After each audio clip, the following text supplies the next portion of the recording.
everybody. My name is Chris Altamiro. I am a kinesiology student specializing in physical education and minoring in education, which is why I'm taking this class. Growing up, I felt like I learned a lot about the basics, about math, English, American history, and science. But it wasn't until I got to college where I started to learn more about my own history as a Filipino American. I started seeing professors that actually looked like me and that actually taught in different subjects. This is where my teaching experience actually started.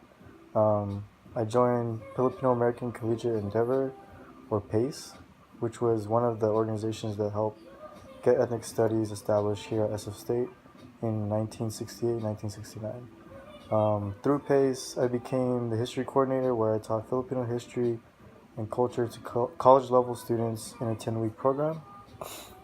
This was my first experience ever teaching, and I basically taught my workshops based on what I saw from other teachers. So I would use tools such as Think, Pair, and Share.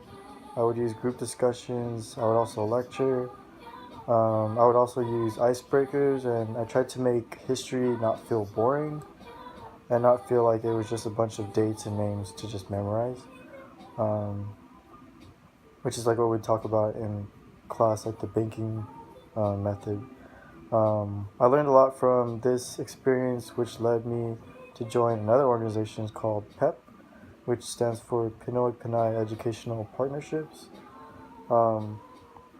I joined it this year, so so I joined this program. It's an after-school program. We teach second graders at Longfellow Elementary School. Similar to PACE, the content we taught was focused on Filipino history, culture, and psychology, but for the second grade level, we focused more on pre-colonial times in the Philippines, basically before it was even named the Philippines. So we taught about the Philippines, like what it looked like before the Spanish, before America, and before the Japanese came to the Philippines and changed the culture. Through this, I learned a lot about patience, about trust, resiliency, and strength.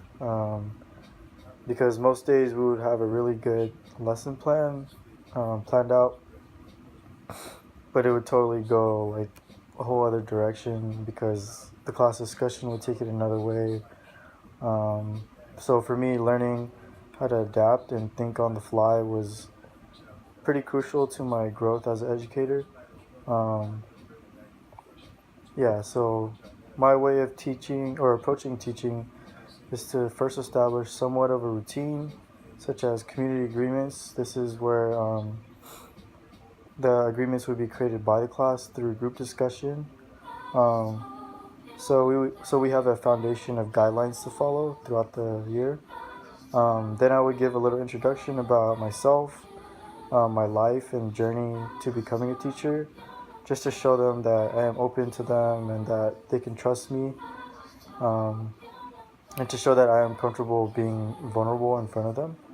I also want to show the students that I care about their well-being inside and outside of class. Then going from there, try to keep the topics we talk about in class relevant to what is going on in the world today, and try to keep changing up the ways I teach material instead of just sticking to one style. I would also want to create a community type of atmosphere in the classroom so that we feel close-knit and that any conflicts come up, we are open and feel comfortable to discuss it in our classroom or in the space. My main goal for my teaching style is to create a space where students transform themselves through the lessons, not because I'm making them, but because they are finding their own ways to transform.